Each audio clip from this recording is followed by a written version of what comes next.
soles. Ok, vamos.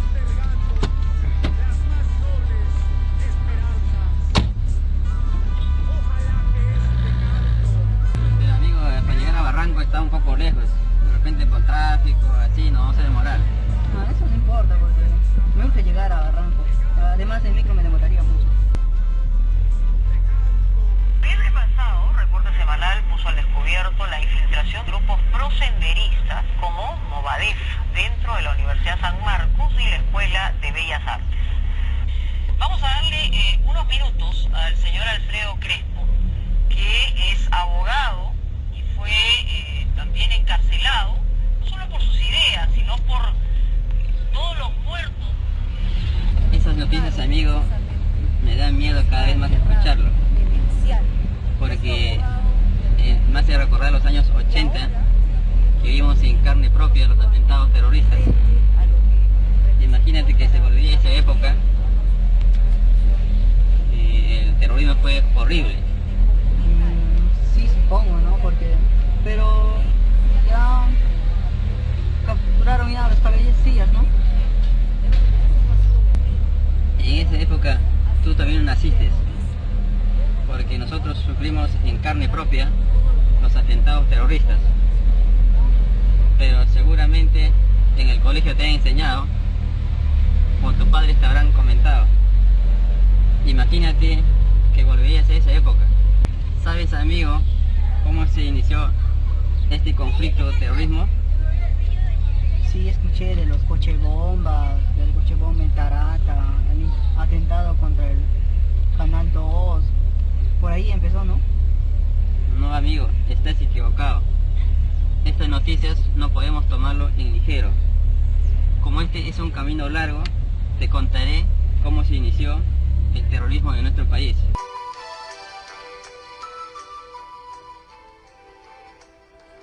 Al inicio del año 80, empezamos a vivir momentos de angustia y preocupación, debido a que empezaron los primeros ataques terroristas por un grupo de personas que tenían una ideología en común y utilizaron la lucha armada para intentar llegar al poder y fueron guiados por un líder.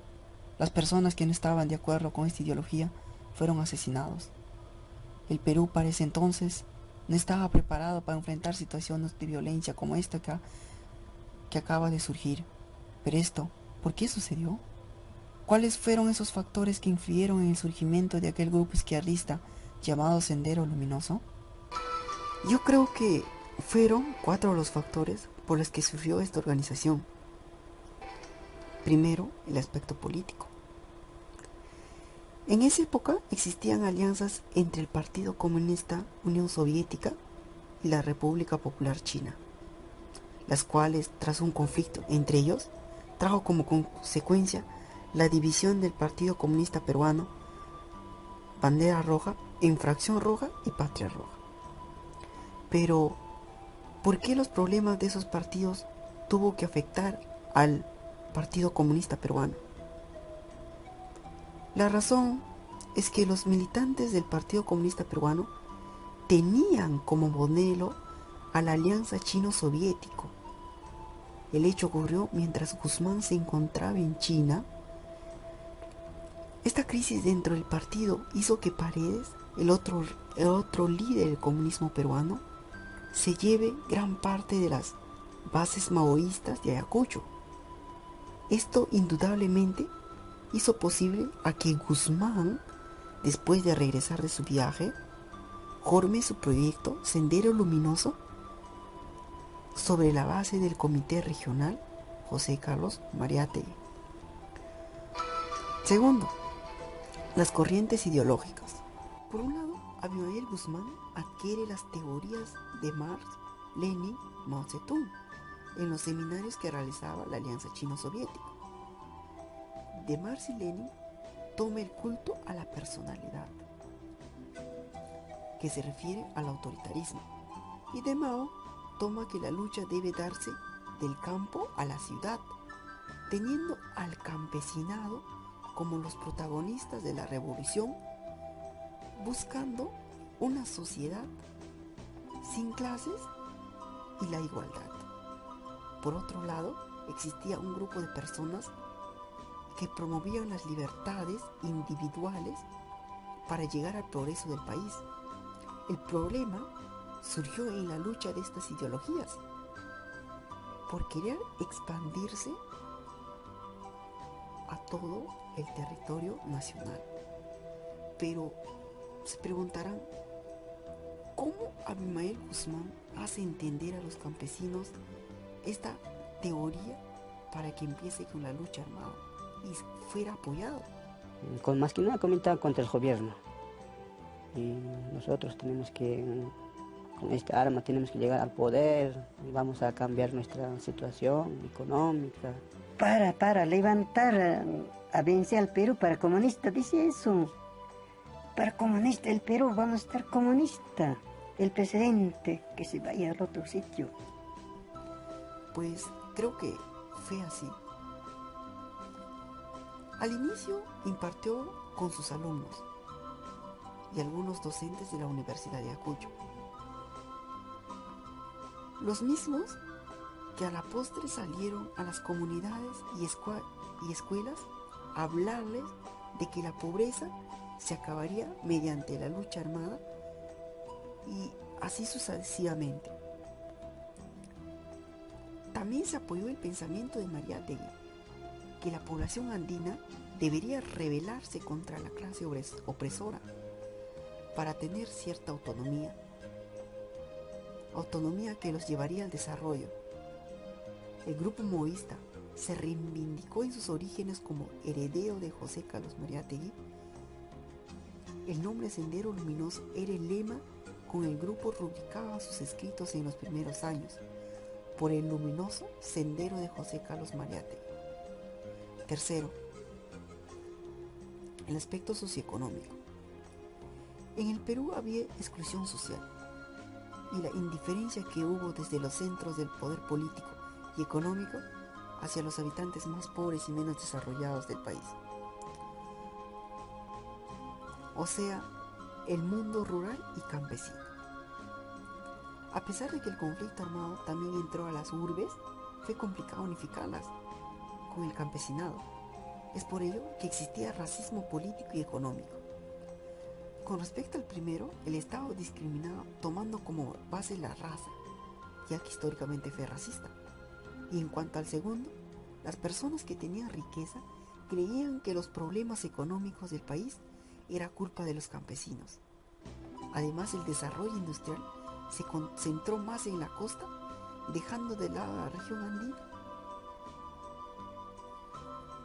Esto a su vez generó extrema pobreza en las zonas rurales, pobreza que llevó a estas personas a aceptar y seguir creyendo en el pensamiento Gonzalo, lo cual fue considerado el pensamiento del cambio.